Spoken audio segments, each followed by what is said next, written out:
bonjour. Bonjour. Bienvenue, bienvenue, belle personne. Et je sais que tu es une belle personne. Parce que si tu es ici et que tu m'écoutes, c'est que toi aussi, tu as décidé d'emprunter un chemin pour devenir jour après jour la plus belle version de toi-même, comme j'aime aussi à le dire, la plus belle expression de toi-même. Et donc, ben voilà, tu es forcément une belle personne, à mes yeux en tout cas. J'espère à tes yeux aussi. Alors je m'installe là, je me sers un petit thé. Je me sers un petit thé pour poser le cadre. Hop. À vous, aux belles personnes que vous êtes.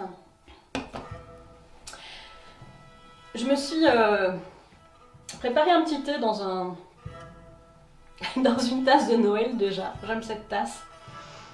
Avec des couleurs dorées, de la fête, du peps, du fun. C'est un peu une tasse fétiche pour moi, même quand on est au mois d'août. Parce que, ben en fait, tout simplement, ma famille, mes parents ne m'ont jamais fait croire que le Père Noël existe, ou même que Saint-Nicolas existe, parce que moi je suis belge, et en Belgique on fête aussi la Saint-Nicolas, la fête, on célèbre les enfants ce jour-là. Et ils m'ont jamais fait croire que le Père Noël existe. Et pour autant, eh bien, il ne m'a jamais rien manqué à ma vie, bien au contraire. Bien au contraire, il ne m'a jamais rien manqué parce qu'en fait, du coup, j'ai vite compris que la magie, le merveilleux, il n'est pas dans quelque chose d'extérieur à moi, dans une projection de quelque chose qui disparaît. Il n'y a pas de désillusion à ce sujet-là. J'ai vite compris que la magie, c'était moi, en fait. C'est moi qui décidais de la choisir. C'est moi qui décidais de choisir la magie. Et à partir de ce moment-là, en fait, je vois que ça a toujours été quelque chose qui a guidé mes pas. Bon, comme toute personne, hein, j'ai mes histoires de vie, j'ai mon karma, comme diraient certains.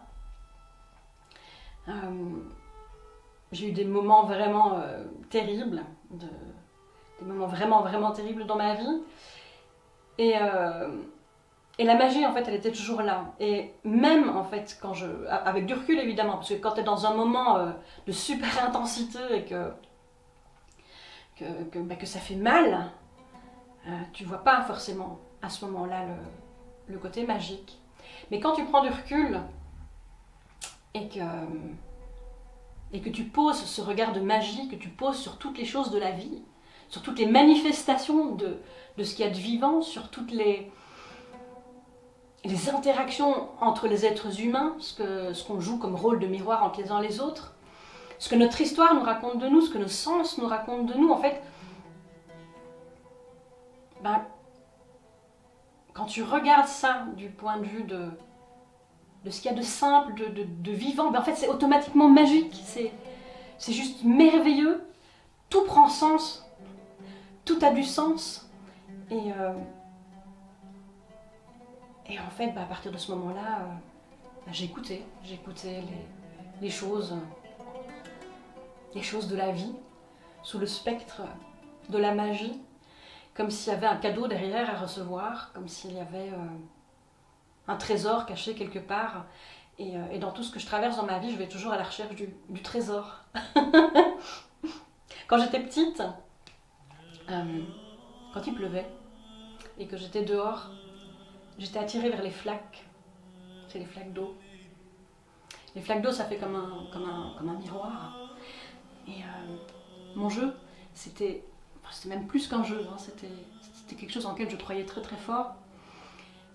Je me rapprochais de cette flaque, je regardais mon image, je m'en rapprochais de plus en plus, je regardais comment cette image était aussi le reflet de ce qui était derrière moi, ou comment c'était troublé par les mouvements du vent.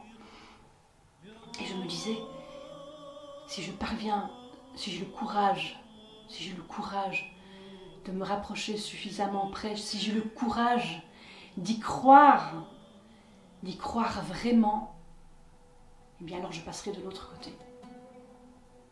Et de l'autre côté, eh bien c'est la vraie vie. De l'autre côté, c'est ce qui est vrai, c'est ce qui est juste, c'est ce qui est authentique, c'est ce qui est de la reconnaissance de la réalité en fait. Simplement de la réalité. Pour moi, le monde dans lequel j'évoluais dès l'enfance, c'était un monde qui n'était pas juste. J'avais l'impression que ce monde-là, il jouait un rôle. Que ce monde-là, il y avait plein de choses qui étaient cachées, qu'on ne montrait pas. Et en fait, je l'ai deviné derrière. J'arrivais à sentir le non-dit derrière le dit. J'arrivais à sentir le vrai derrière le faux, derrière le jeu. J'arrivais à sentir les manipulations. J'arrivais à voir aussi, à percevoir des choses que j'ai vite compris que le commun des mortels ne perçoit pas. Alors, welcome ici. Welcome ici dans mon monde de magie et d'essence. J'ai décidé de faire cette solo-conférence. Tout simplement parce que toute la journée va se dérouler avec plusieurs temps. Et voilà, moi ça me demande aussi de la présence et de l'énergie. Et j'avais vraiment à cœur de démarrer cette journée avec ce partage. Et pour moi, je craignais que ça allait faire un peu too much au niveau de mon énergie. Et donc j'ai fait le choix de la pré-enregistrer pour vous la partager. Et l'idée, c'est de faire un voyage avec moi dans mon histoire et d'aller à la rencontre de... Voilà, tout simplement, je me livre au fur et à mesure de ce qui vient, j'y vais en freestyle. Et voilà, pour vous parler un peu de la vie, de la magie, des sens et de la voix, c'est ce qui m'anime, c'est ce qui fait mon chemin en fait. C'est comme ça que mon chemin s'est dessiné. Et voilà, j'espère juste qu'à travers ce témoignage, eh bien, ça va simplement peut-être faire écho à des zones de vous. Ça va peut-être servir de reconnaissance. Vous allez peut-être aussi vous dire « Ah mais zut, en fait, moi aussi, et j'ai le droit, et je suis légitime. » Peut-être que vous allez retirer des petites clés, des petites pépites, pourquoi pas. Mais voilà, j'y vais comme ça. J'y vais comme ça.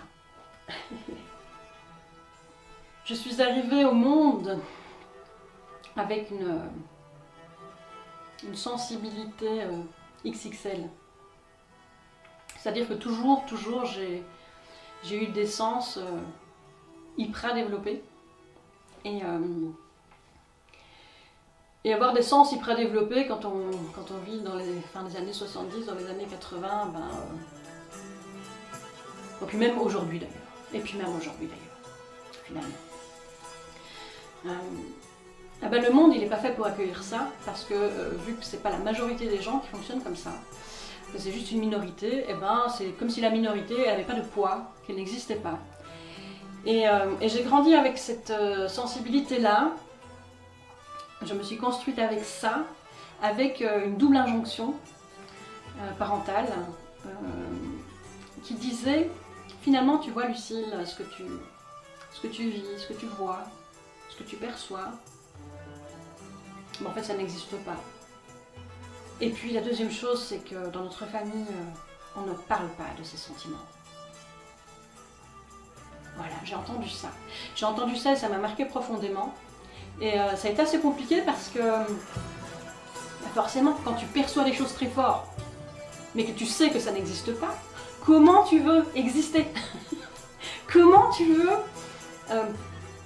avoir de la reconnaissance pour toi-même, pour ton fonctionnement, pour ta manière de percevoir les choses, de ressentir, de réfléchir, de faire des choix, puisque tu n'existes pas. Puisqu'en fait, en vrai, tu existes par tes sens. C'est tes sens qui te permettent de ressentir le monde, d'interagir avec le monde. C'est tes sens qui permettent de percevoir et après de recevoir à l'intérieur de toi, de faire le cheminement, de rencontrer tes émotions et puis à partir de là d'avoir une réflexion pour faire tes choix. Donc les sens en fait, c'est méga, super, essentiel. C'est la base. C'est la base. Mais en fait, on est dans un monde qui fonctionne sur le supramental, en fait. Non, c'est même pas sur le supramental, parce que supramental, ça veut dire autre chose. Mais sur le supermental. On est dans un monde de contrôle. De contrôle de survie. D'entretenir ces mécanismes d'ego, de survie, de peur, de croyance, etc. Et tous ces mécanismes-là, ils nous font déconnecter de nos sens. Alors pour peu que tu aies des sens un peu exacerbés, ou que tu aies certains sens qui soient plus développés que d'autres, eh bien très très vite on essaie de te faire rentrer dans le cadre. Tu peux être aussi brimé et cassé aussi dans ton mode de perception. Et le pompon, c'est que j'avais deux parents très très différents qui se sont d'ailleurs séparés quand j'étais toute petite. Et tu sais, quand tu perçois fort les choses, tu as une notion de l'existentialité, tu as besoin de... Pas que tu fais des crises existentielles, mais tu te poses des questions légitimes sur le monde, comment il tourne, sur la vie. Et ça, tu t'en poses 25 par jour. Et voilà les fois où j'ai osé en poser l'une ou l'autre de ces questions qui étaient existentielles pour moi, c'est-à-dire qui étaient vraiment nécessaires à mes fondements, pour avoir un socle sur lequel je pouvais pousser, je pouvais garantir.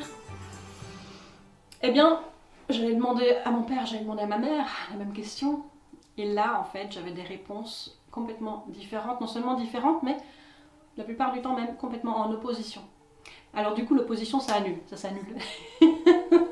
Alors quand tu recherches à exister et que tu as des infos qui s'annulent, eh ben en fait ça t'aide pas. Ça t'aide pas à exister. Et j'ai fait mon cheminement avec ça, je me suis un peu débrouillée avec ça. Et après, au fil du temps, j'ai eu la chance de faire des bonnes rencontres aussi sur mon chemin, d'avoir des personnes qui m'ont reconnue, d'avoir des mentors, d'avoir des personnes qui m'ont invitée, qui m'ont aussi mis des mots sur ce que je ressentais, qui m'ont encouragée, qui m'ont mis en avant. Et donc avec cette personne-là, je me sentais libre. Avec cette personne-là, je me sentais libre d'être moi-même, plus ou moins. Et puis j'avais vite compris qu'il y a une majorité du monde à laquelle je ne pouvais pas dire celle qui j'étais. Je ne pouvais pas leur dire qui j'étais. Parce que c'était une grosse prise de risque d'être détruite. Voilà. Ça a été mon chemin. Et j'ai toujours besoin de comprendre ce qui se passe, comprendre le pourquoi du comment.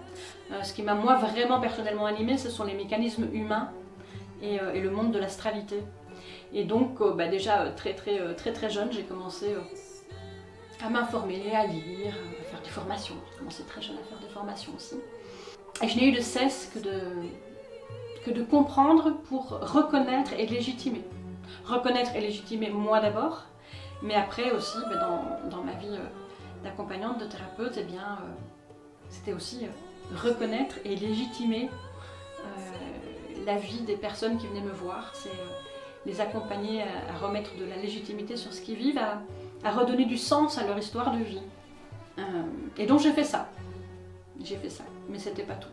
C'était loin d'être tout. C'était loin d'être tout. C'était loin d'être tout. Pourquoi? Parce que tu cherches, tu essayes de comprendre le pourquoi, du comment des choses, de donner du sens, de comprendre comment tu en es arrivé là. Et j'ai fait ça pour moi, en essayant d'aller aussi dans des profondeurs, dans des détails. Et puis j'ai fait ça avec les personnes que j'accompagnais aussi. Et je me suis rendu compte à un moment donné que c'est pas tout. Parce que finalement de savoir, de comprendre le pourquoi du comment que tu en es arrivé là, quelque part ça me faisait une belle jambe. C'est-à-dire que j'allais beaucoup prendre le pourquoi du comment. Bien sûr, je faisais changer certaines choses dans ma vie. Mais c'était presque à la limite superficielle, tu vois, il y a des trucs qui changeaient, mais fondamentalement, mes gros dossiers, eh bien, ils étaient toujours là. C'est-à-dire que mes scénarios, mes scénarios profonds étaient toujours là, mes programmes principaux étaient toujours là et je me battais toujours avec et voilà, ça allait toujours au frontal et c'était toujours souffrance, souffrance. Et je me suis dit, c'est quand même pas normal, c'est quand même pas normal que moi-même je suis accompagnante et que dans mon processus, j'arrive pas à aller où je veux, j'arrive pas à aller plus loin, j'arrive pas à débugger des choses qui coincent, qui font partie de mes scénarios. Et c'était marrant parce que je bossais sur... j'étais vraiment spécialisée dans les scénarios, c'est-à-dire ce qui a tendance à se reproduire. Et pour autant, moi-même, j'étais coincée dans des scénarios. Et donc, parce que j'étais coincée dans des scénarios et que j'aidais justement les personnes qui étaient coincées dans des scénarios, eh bien, j'estimais que j'étais pas légitime. J'estimais que si moi-même je n'y arrive pas, c'est que je suis pas crédible, c'est que je suis pas valable. Et donc j'ai arrêté d'accompagner et puis j'ai continué à chercher, à expérimenter, j'ai continué à me former jusqu'à aujourd'hui. Je pensais que j'étais pas légitime à cause de ça. Et pourtant, aujourd'hui j'ai compris quelque chose d'essentiel. C'est que, en fait, notre ego est le plus malin de nous tous. Alors finalement, notre ego, voilà, ça n'a rien à voir finalement avec égoïste, égocentrique, même voire avec narcissique, hein, ça n'a rien à voir. L'ego, on en a besoin. Ce sont les fondements pour nous permettre d'avancer dans la vie, de poser des actes, de faire des choix, de réfléchir, de raisonner. Notre ego, il nous sert à ça. Sauf que notre ego, à la base, il est formaté. Il est formaté d'un ensemble de croyances qui va des valeurs que nos parents nous ont inculquées, notre société, notre religion, les croyances familiales, transgénérationnelles, même les croyances ancestrales, nos croyances de nos expériences de vie depuis que l'on est né, bien sûr. En fait, tout ça, ça fait un ensemble de croyances auxquelles on adhère, consciemment ou inconsciemment. Il y a des moments où on peut remettre de la conscience dessus et changer ses croyances, quoique on a toujours l'ego qui vient chercher, dire « T'es sûr que tu veux changer cette croyance-là ? Parce que ça allait bien comme ça jusqu'ici. Bon, c'est pas toujours très confortable, mais autrement c'est, tu sais pas comment c'est autrement. Et est-ce que tu veux vraiment prendre le risque que ce soit autrement ? Tu vas risquer de tout perdre, tu sais. » Bon, voilà, ça c'est les mécanismes mentaux, ce sont en fait des mécanismes de l'ego. L'ego qui veut maintenir notre système de croyance, qui est notre système pour fonctionner, donc qui est notre système de survie en fait. Et il m'a fallu encore du temps pour comprendre ça et de dire non, en fait nous avons tout un ensemble de croyances, nous avons des programmes qui sont jusque dans notre ADN et ça dirige notre vie. Donc forcément que ça crée des scénarios, que ça crée des scénarios de vie. Et forcément qu'il est plus facile de le voir et de le comprendre chez les autres que chez moi-même. Bah oui. Bah oui. Moi-même, je suis trop proche de moi. Donc je peux pas voir mes mécanismes, je peux pas voir mes mécanismes inconscients. Je ne peux pas remettre en question ce qui me sert à fonctionner. Besoin de regard extérieur pour ça. Mais voilà, je croyais, j'avais cette croyance qu'il fallait que j'ai réussi en fait pour être légitime de pouvoir accompagner les personnes. C'est la façade, tu vois, genre le psy là, ou le psychiatre quoi, c'est un bon psychiatre parce que t'as vu sa voiture, t'as vu sa maison, t'as vu... donc c'est qu'il sait, c'est qu'il a réussi. Mais en fait non, tu sais pas sa vie.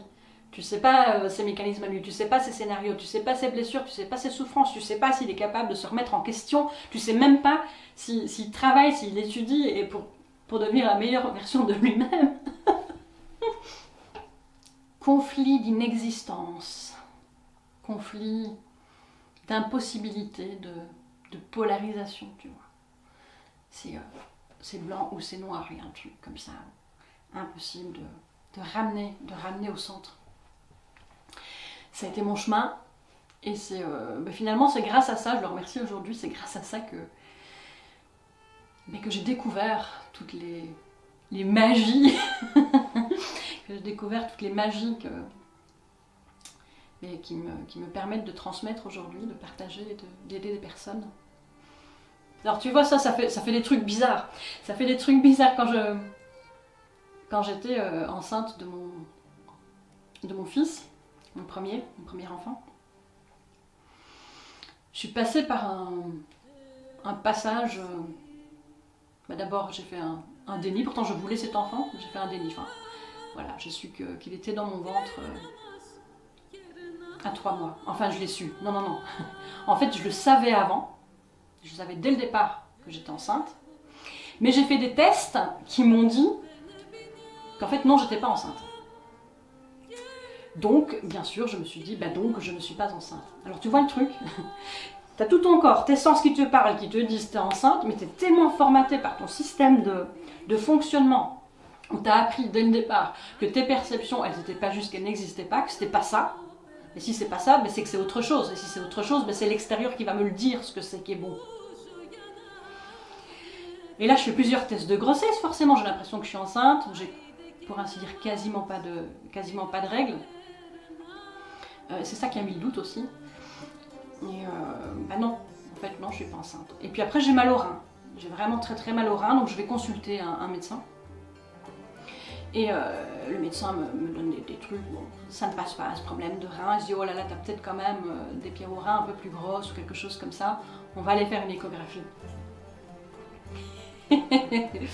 Bien sûr, j'étais enceinte. Donc je l'ai appris par l'échographie que j'étais enceinte. J'ai eu la confirmation par l'échographie. Et jusque-là, j'étais dans le déni, forcément. Je me niais moi-même. Je niais ma capacité de percevoir et de ressentir et de donner du crédit à mon ressenti, même lorsqu'il s'agissait de mon corps, quoi. Je veux dire, c'est un truc de dingue, alors que jusque-là, finalement, j'étais quelqu'un considéré de fragile, parce que j'étais souvent malade, mais forcément, ton corps, il se manifeste, ton corps, la maladie, c'est quoi? C'est le mal a dit, le mal, c'est ce qui n'est pas ajusté, et il te dit ce qui n'est pas aligné, ce qui n'est pas juste avec toi, que tu n'es pas dans tes besoins. Donc voilà, j'ai appris que j'étais enceinte. Mais voilà, c'était... J'ai quand même dû consulter à un moment donné, j'ai demandé un coup de main à ce moment-là, parce que même quand j'ai appris que j'étais enceinte et que je le savais, que j'étais la plus heureuse du monde, il y a un truc à l'intérieur de moi qui frottait, qui faisait des étincelles, et ça disait, mais c'est pas possible, depuis que je suis au monde, je sais que je n'existe pas. J'existe pas, donc je suis pas en vie. Donc je suis un mort-vivant, quelque part. Mais comment est-ce que je peux donner la vie à un être vivant si moi-même je ne suis pas en vie? C'était ça qui était ressorti de cette histoire. Je l'ai compris bien plus tard. Mais c'était ça qui se jouait, qui se passait en moi, et j'ai encore dû faire...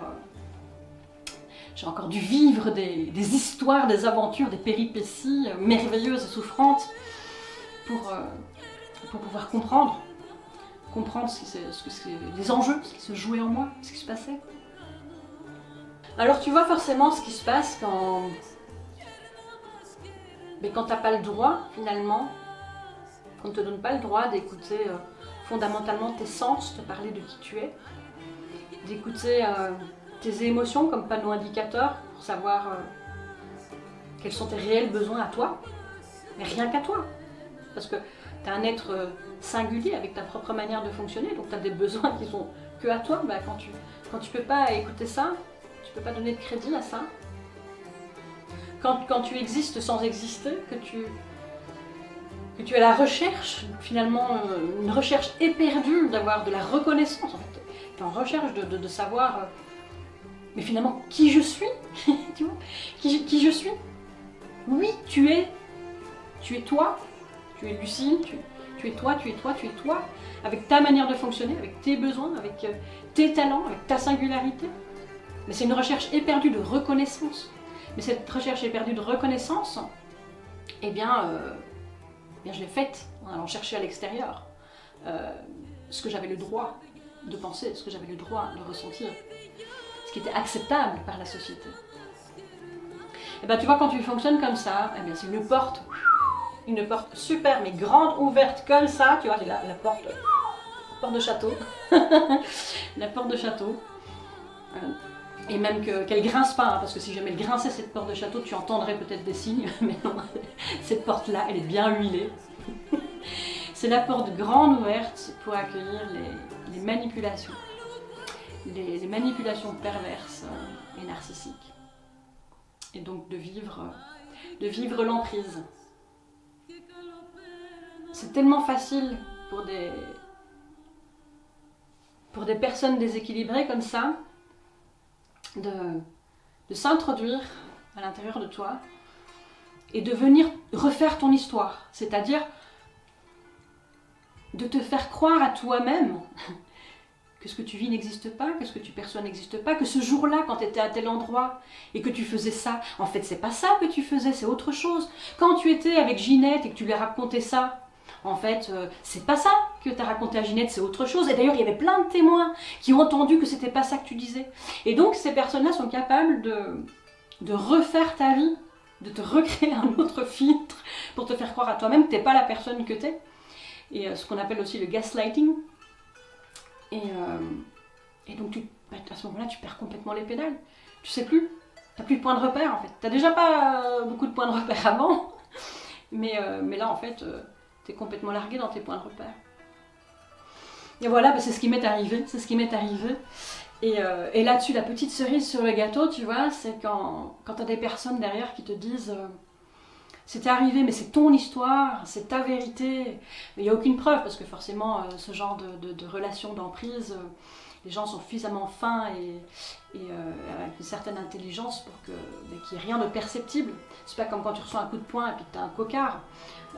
Ce genre d'emprise, ce genre de souffrance, c'est quelque chose d'imperceptible. Donc personne ne peut le savoir, personne ne peut le deviner, sauf si tu es vraiment aux premières loges. Mais personne ne peut le voir. Donc ouais, j'ai entendu, c'est ta vérité, oui mais les autres qui sont vraiment des mauvaises personnes selon toi, elles sont quand même très, très sympas, et puis elles sont riches, puis elles sont charismatiques, et puis elles sont connues. Et puis... Donc c'est à elles qu'on donne du crédit, tu vois, pas à moi. Qu'est-ce qui se passe aussi? On te dit, ouais, mais il n'y a pas de fumée sans feu. On te dit, oh, mais en plus, t'es thérapeute. Oh, mais quel piètre thérapeute tu dois être. Tu dois vraiment pas être valable pour être tombé dans le piège de la manipulation. Dis donc, si toi-même t'as pas vu ça, vraiment tu vas pas être très, très valable sur le marché. Tu vois, mais c'est nickel. C'est nickel quand déjà t'es blessé dans ta légitimité. Quand t'entends ce genre de truc, ça te démolit complètement en fait. Ça te démolit complètement.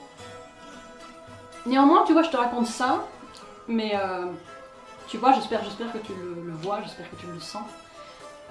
Il n'y a pas de place pour la victime. Je te raconte une histoire, c'est un vécu. Voilà, c'est une histoire comme une autre. Il y en a plein des histoires humaines sur la Terre, c'est merveilleux.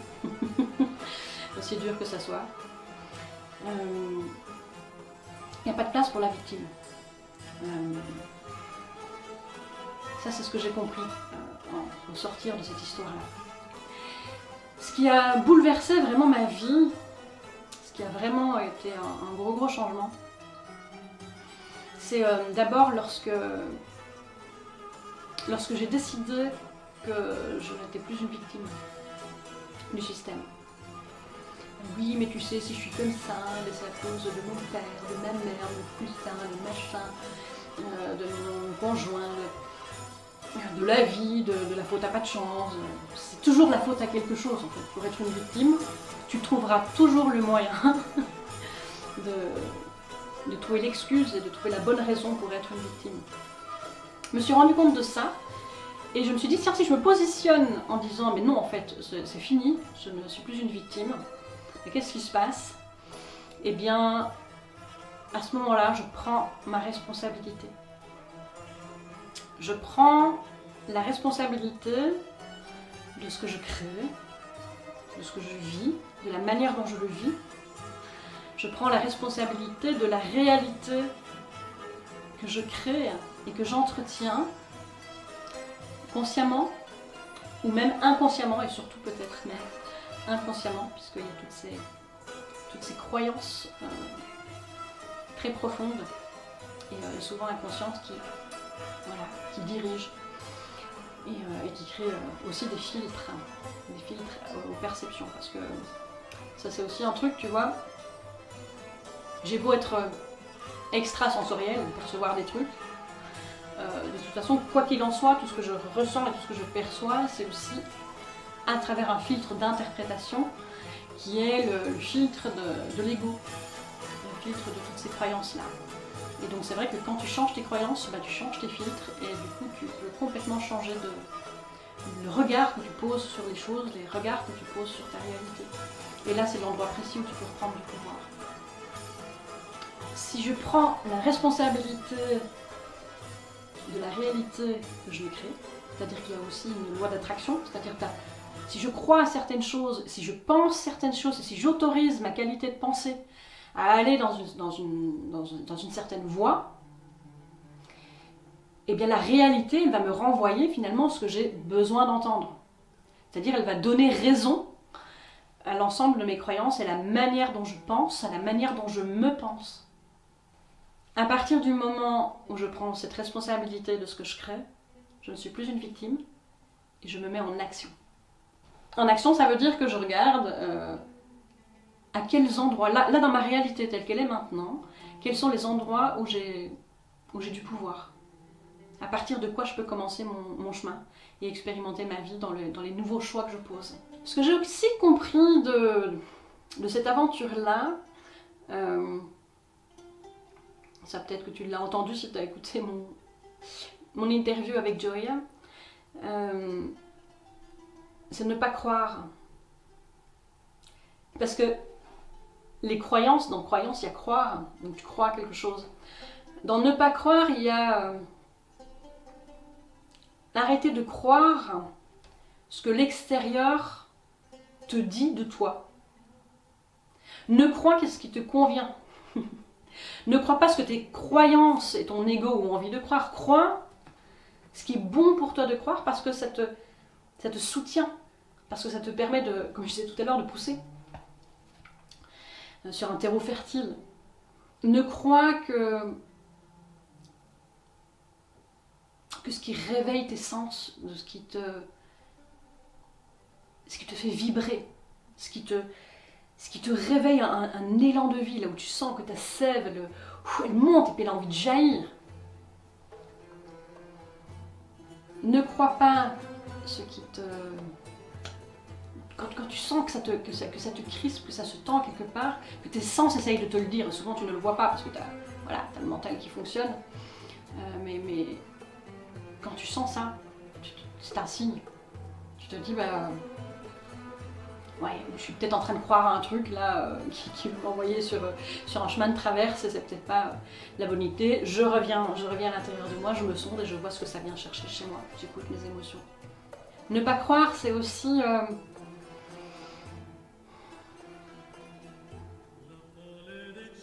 Si tu crois à tout ce qui ne vient pas de toi, tout ce qui est extérieur à toi, eh bien ça veut dire que tu donnes du crédit à ça. Et donc toutes ces choses-là, elles peuvent te diriger dans un sens qui n'est pas forcément le sens de ton élan vivant, de ta nature puissamment vivante, simple et alignée à ce qui est plus incarné en fait, de ce qui est le plus naturel, le plus simple, le plus vivant.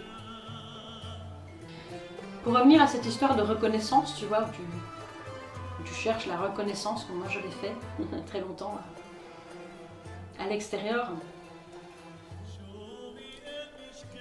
eh bien j'ai juste envie de dire, tu vois, arrête de chercher à l'extérieur de toi ce qui est à l'intérieur de toi. Arrête d'aller chercher à l'extérieur ce qu'on te dit qui est bien pour toi que tu vives. Arrête d'aller chercher à l'extérieur des validations sur l'autorisation d'être toi. Et puis comme dirait mon formateur, et j'adore quand il dit ça, c'est arrête de comparer ton intérieur à l'extérieur des autres. C'est-à-dire que ce que tu vois autour, surtout en plus sur les réseaux sociaux, mais ce que tu vois, c'est de la vitrine, c'est de la façade. Les gens montrent ce qu'ils ont envie de montrer.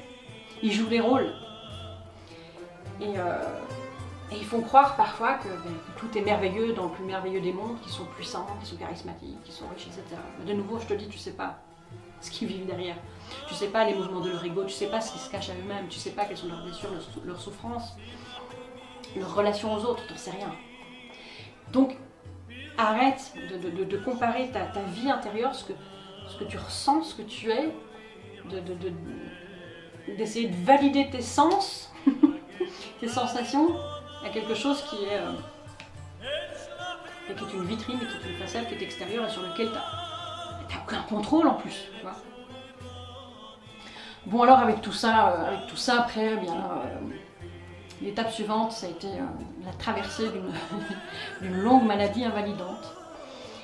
Et voilà, j'avais arrêté de travailler comme accompagnante et là je suis partie pour un voyage, une traversée du désert de quasiment 10 ans dans une armure.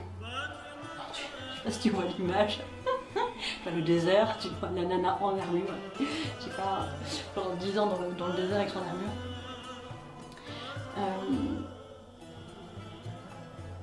C'était une galère, ça a été une vie de souffrance incommensurable, de souffrance physique, de souffrance morale. J'étais très très loin avec cette histoire-là. Mais en même temps, fidèle à moi-même, j'ai toujours besoin de chercher, de comprendre et de retrouver mon pouvoir. Et donc, à la mesure de ce qui était possible pour moi, à un moment donné, j'ai décidé que, puisque je n'avais pas le courage de mourir, et puisque ma maladie, en fait, elle me disait que j'étais en train de me mourir, quelque part, mais que j'avais pas vraiment le courage d'assumer ça, ben, je me suis dit, puisque tu n'as pas le courage de mourir, ben quelque part, tu n'as même pas le choix. Tu n'as même pas le choix, d'une certaine manière, mais tu n'as plus qu'à vivre. Et je me suis branchée sur ce paradigme-là, et donc j'ai cherché, j'ai continué encore à me documenter, à expérimenter. Je suis rentrée dans le milieu, dans un cadre hospitalier, alors que ça faisait 15 ans que je prenais quasiment aucune médication, que je me soignais qu'au naturel. Donc j'ai accepté de rentrer dans ce cadre-là, parce que j'étais complètement aussi perdue, avec une maladie, fibromyalgie, avec une maladie qui est quand même récente, qui est très peu connue. Et donc, j'ai expérimenté. À l'hôpital, ils m'appelaient la sorcière parce que j'expérimentais des trucs, parce qu'ils savaient bien que je voulais pas de médication, donc je négociais pour quitter les médications. Puis de toute façon, voilà, je suis tellement sensible aussi que je faisais des effets secondaires de à peu près toutes les médications et des allergies à 7 molécules. Bien sûr, hein, quand tu es sensible, tu les cumules toutes. Donc c'est ça aussi, j'étais obligée de partir à la recherche de m'écouter moi-même en fait, mais hyper en finesse. C'est ça ma vie, elle m'a guidée à m'écouter hyper en finesse pour revenir à moi et ne me baser que sur moi et à retrouver mon élan de vie, à m'installer dans mon socle de puissance. C'est vers ça en fait que ça m'a conduit tout ça. Bon, il a fallu que je me crée une maladie quand même. Mais la maladie, elle t'informe, elle te raconte des histoires sur qui tu es ou sur même ta généalogie. Et c'est super intéressant d'aller écouter ça. Et je dis écouter, ça suffit pas, hein. Il y a aussi, maintenant, qu'est-ce que tu peux faire? Ok, ta maladie, elle vient de où? Elle vient de là, elle vient de là, elle vient de là. En fait, il y a plein de causes. Ok, tu vas traiter toutes ces causes-là, tu vas les considérer toutes en même temps, en parallèle, et on y va, et c'est parti.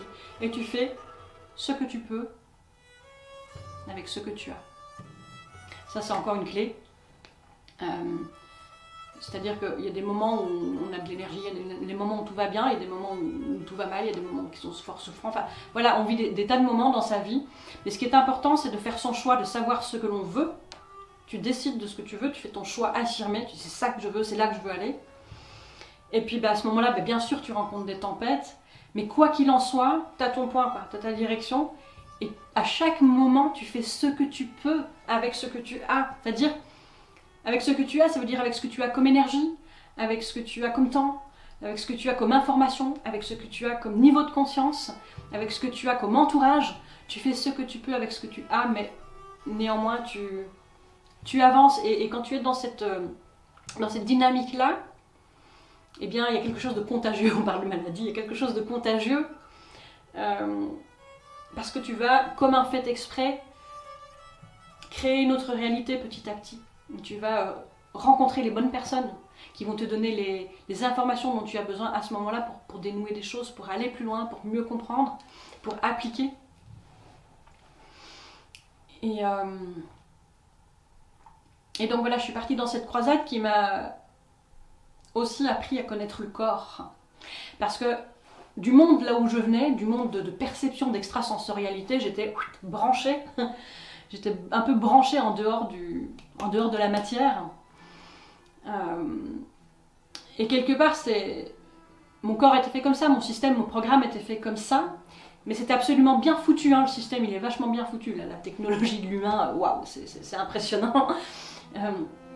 Parce que grâce à ça, en fait, ça m'a permis de foutre le camp très très haut et de ne pas aller connecter mon essentiel, mon essence de vie, mon esprit incarné, pour le dire d'une certaine manière, mon sacré, enfin voilà, vous le nommerez de la manière dont vous avez envie de le nommer. Après avoir travaillé et être formé, avoir travaillé en collaboration aussi avec des chamans, hein, parce que bon, bien sûr j'ai travaillé avec mes perceptions subtiles, bien entendu. Et bien quelque part cette maladie m'a demandé de comprendre le corps, de ramener en fait tous les sens et les perceptions subtiles, de les ramener à mon corps de chair, mon corps de carbone, mon corps incarné, et de rentrer en relation vraie et vivante avec ce corps. Et en fait c'était vraiment ça pour moi qui a fait la bascule. C'est quand j'ai commencé à m'occuper de mon corps. L'être humain il est au moins tridimensionnel, c'est-à-dire que bah oui, tu peux t'occuper de ton psychique, c'est important. Tu peux t'occuper des notions plus subtiles, qu'on peut appeler âme ou mémoire, ou peu importe, il y a toute cette partie de toi aussi qui existe, qui a une valeur. C'est important de la considérer aussi. Et puis t'as le physique, t'as le corps.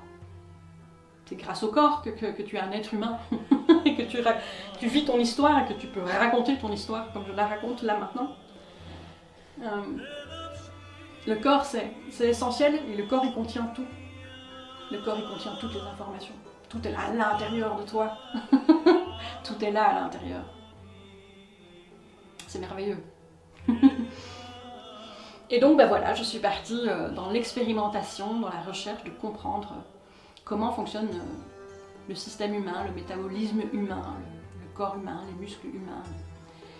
Et voilà, et j'ai continué à expérimenter, à me former, à appliquer. Et ma vie a commencé à se transformer. Et la guérison s'est enclenchée. Et ça c'est quelque chose d'absolument merveilleux parce que j'étais prédestinée à être en chaise roulante. Et là, non, en fait je vis, je revis, et avec une conscience et un amour encore plus puissant pour moi et pour l'humain et pour ses fonctionnements, et une compassion pour l'être humain à la mesure de mes perceptions XXL. Donc s'occuper de son corps, le psychique, le côté mémoire, âme, le physique, c'est super important de s'occuper de son corps. S'occuper de son corps, il y a quelque chose encore une notion un peu yin. S'occuper de son corps, prendre soin de son corps, être à l'écoute de son corps, etc. Il y a une notion un peu yin là-dedans. Et là j'ai envie de te parler du côté un peu yang du corps. C'est que le corps, il est mouvement. Le corps il est là, il fait plein de muscles, c'est pour être en mouvement. Après tu as les muscles statiques. Tu as les muscles statiques qui servent à maintenir ta charpente. Et moi pendant 10 ans j'ai fonctionné sur mes muscles statiques. Je leur ai demandé de jouer le rôle des muscles de mouvement. Parce que j'avais plus de muscles en fonctionnement. Et en fait, à un moment donné, je me suis rendu compte de tout ça et j'ai dit non, non, mais attends, j'ai des muscles. Mes muscles, ils sont là pour m'inviter au mouvement. Pourquoi? Parce qu'en fait, le mouvement, c'est indispensable. Le mouvement, c'est le mouvement de vie. La Terre, elle tourne, la nature, les cycles de la nature tournent. Le cycle de l'humain, il tourne aussi. Et en fait, tu t'inscris dans le mouvement de la vie. Donc le mouvement, c'est quelque chose d'essentiel. C'est... Le mouvement, c'est important que tu l'entretiennes. Et donc s'occuper de ces muscles en mettant ton corps en mouvement, en donnant raison à ces muscles-là, en allant chercher cette animalité dans le muscle. C'est chercher cette animalité dans le mouvement, dans le corps, dans le sport, dans la mise en mouvement. Et bien en fait, ça favorise la mise en mouvement de ton être dans ton cycle et la mise en mouvement de ton être dans tes aspirations vers la meilleure version de toi, parce qu'en fait il n'y a que par la mise en mouvement et que par le passage à l'acte que tu peux éprouver, que tu peux t'éprouver toi-même, que tu peux rencontrer tes défis de vie, d'avoir la vie qui te sert de miroir pour te dire ouais là c'est bon, je suis au bon endroit, ou dire ouais non là je suis un peu à côté de la plaque, je me réajuste. Mais c'est grâce au mouvement, c'est-à-dire aux actes et aux actions.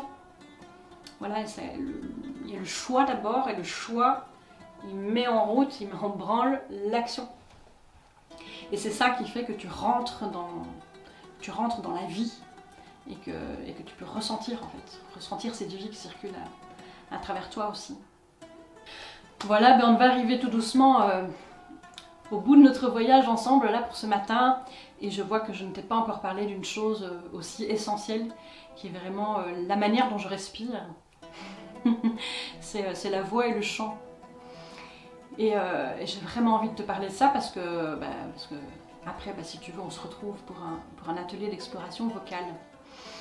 Alors je vais t'expliquer comment je suis arrivée à créer cette méthode que j'ai appelée la voix Nook. Alors la voix Nook, c'est autant l'accompagnement par la voix que l'accompagnement existentiel. C'est les deux en fait, parce que les deux sont indissociables pour moi. Ils vivent à travers l'expression de la personne que je suis. Et en fait, cette histoire de voix, de chant,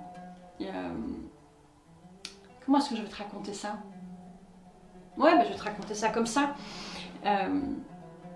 En fait, tu vois Obélix. Il est tombé dans la marmite de potions magiques quand il était petit. Et ça fait de lui ce qu'il est. Eh bien, moi aussi je suis tombée dans la marmite quand j'étais petite, mais pas la même potion magique, je suis tombée dans la marmite artistique. Et donc depuis que je suis toute petite, j'ai toujours été autour des scènes ou sur scène, que ce soit en expression théâtrale, expression corporelle, et puis après en musique. Donc j'ai une vie artistique et j'avais une vie un mi-temps thérapeutique et j'avais un mi-temps artistique en même temps. J'ai toujours vécu sur scène. Et je suis arrivée par les danses traditionnelles internationales que j'ai dansées en spectacle pendant plusieurs années.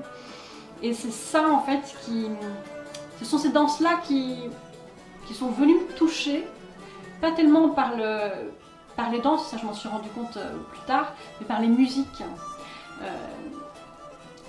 C'est les musiques, les vibrations des musiques, les chants, toute cette musique traditionnelle, folklorique,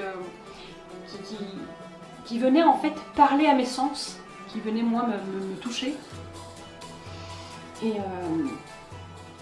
me procurer une joie. Voilà, autant j'étais dans un côté avec un conflit d'inexistentialité, ça se dit ça.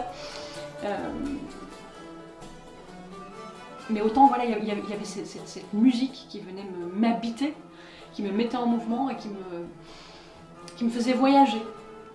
Et j'ai utilisé, mais c'était pas volontaire évidemment, ma qualité de perception, de ressenti très très fort pour aller ressentir les vibrations des chants. Quand tu écoutes les chants traditionnels de pays du monde entier, chaque chant a ses origines, sa tradition qui vient de sa langue, son dialecte, son histoire. l'ouverture des sons. Et ça donne une qualité de vibration à ces chants. Et moi, c'est ça qui m'a parlé, parce que je sentais tout de suite là-dedans qu'il y avait quelque chose de vibratoire qui traversait mon être. Et quand par la musique, je me suis intéressée au chant, eh bien j'étais chercher, je suis partie aussi en exploration, c'est vraiment mon truc, le voyage. Je suis partie en exploration des sons que le corps est capable de produire. Alors j'ai créé mes propres projets musicaux où j'ai continué à chanter dans plein de langues. Chaque fois que j'entends des gens qui parlent, je dis viens, tu vas m'écrire, voilà, j'ai envie de raconter ça, comment est-ce que je le dis, comment est-ce que je le chante, comment je l'interprète. Quand j'entends des gens qui parlent ou qui chantent, tout de suite, je vais les chercher, j'écoute la musicalité de ce qui se chante, de ce qui se dit. Et donc j'ai créé mes projets musicaux comme ça, et petit à petit, avec mes compétences aussi artistiques, on est venu me chercher pour enseigner aussi le travail vocal. Et là, ça a été une porte absolument formidable qui s'est ouverte, parce qu'évidemment, comme j'avais cette qualité d'accompagnante thérapeutique, en accompagnant par la voix, j'ai tout de suite vu le lien qu'il y a entre l'être vivant et la voix. Et en fait, la voix, elle te raconte ton histoire. C'est-à-dire que on dit souvent que les yeux sont le reflet de l'âme. Et moi je dis la même chose, mais pour la voix. La voix, c'est le reflet de ta nature vivante. Et la voix, en fait, quand tu parles avec ta voix elle est aussi formatée, parce que tu utilises ta voix pour déjà la langue, par la nature même de ta langue. Et les personnes qui parlent bien plusieurs langues, ils peuvent le sentir, ça. Mais tu es formaté par rapport au son que tu émets par rapport à cette langue-là. Mais il y a plein d'autres sons dans plein d'autres langues, on utilise sa voix de plein de manières différentes. Et puis tu as dans ta voix aussi, tu montres par l'expression de ta voix, tu montres qui tu as envie de montrer. Tu ne montres pas forcément qui tu es, tu montres ce que tu as envie de montrer. En fait, tu peux utiliser ta voix aussi comme un masque, comme une façade.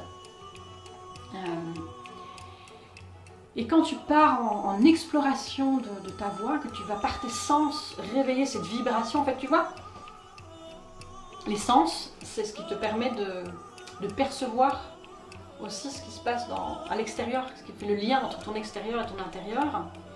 Et la voix, en fait, c'est une vibration qui est primale, qui est primale et animale, et elle vient de ton intérieur. Donc, elle vient par ton intérieur.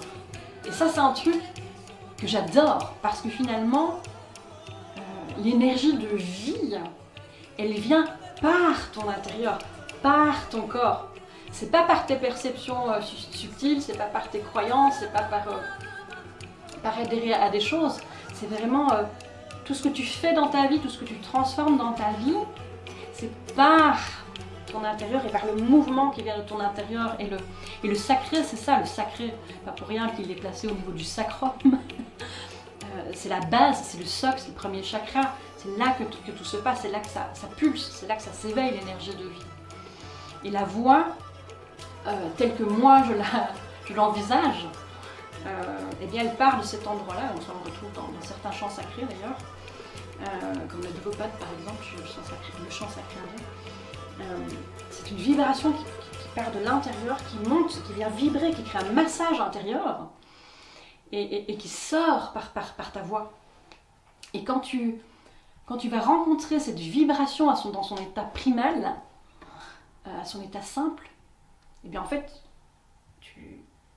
en plus c'est jouxté bien sûr avec la respiration. La respiration, c'est la base de la vie aussi, et beaucoup de gens ne savent pas comment ils respirent.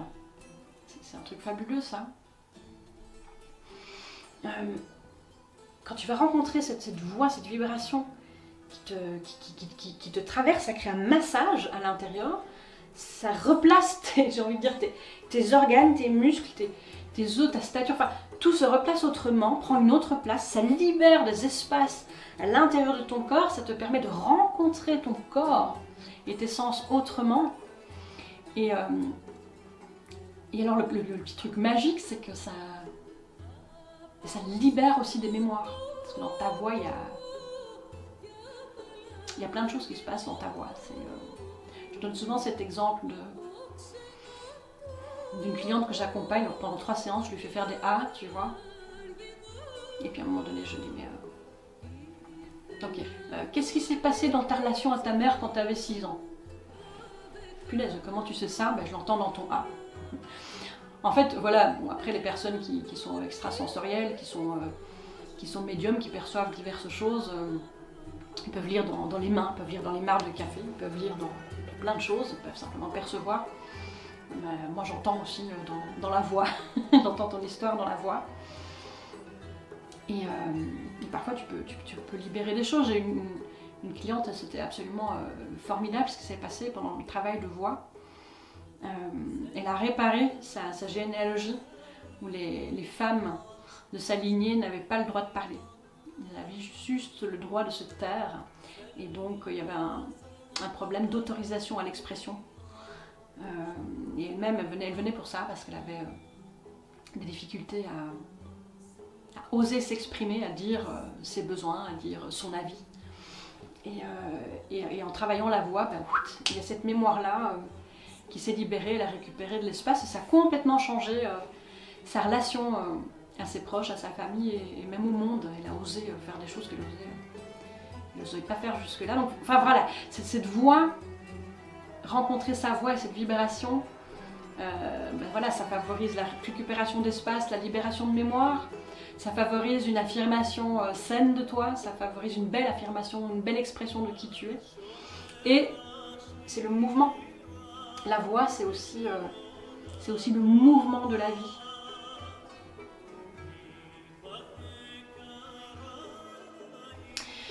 Et ben voilà, nous avons passé 1 heure ensemble.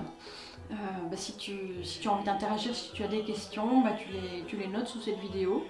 Je prendrai le temps d'y répondre dès que j'aurai un moment.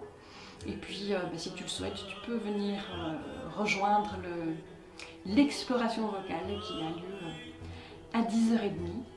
Et voilà, mes intentions, c'était de t'emmener en voyage dans une histoire humaine.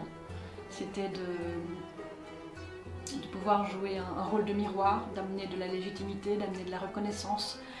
Voilà, j'espère que ça t'aura apporté un peu de ça et puis surtout d'autres choses. Donc n'hésite pas à partager ce qui était bon pour toi. Et voilà, si tu veux en savoir plus, tu peux aussi bien sûr me contacter en privé. Bien sûr, je te répondrai avec plaisir. Un merci pour ce moment partagé ensemble. Et au plaisir de te rencontrer et en attendant, eh bien, sois la plus belle expression de toi-même.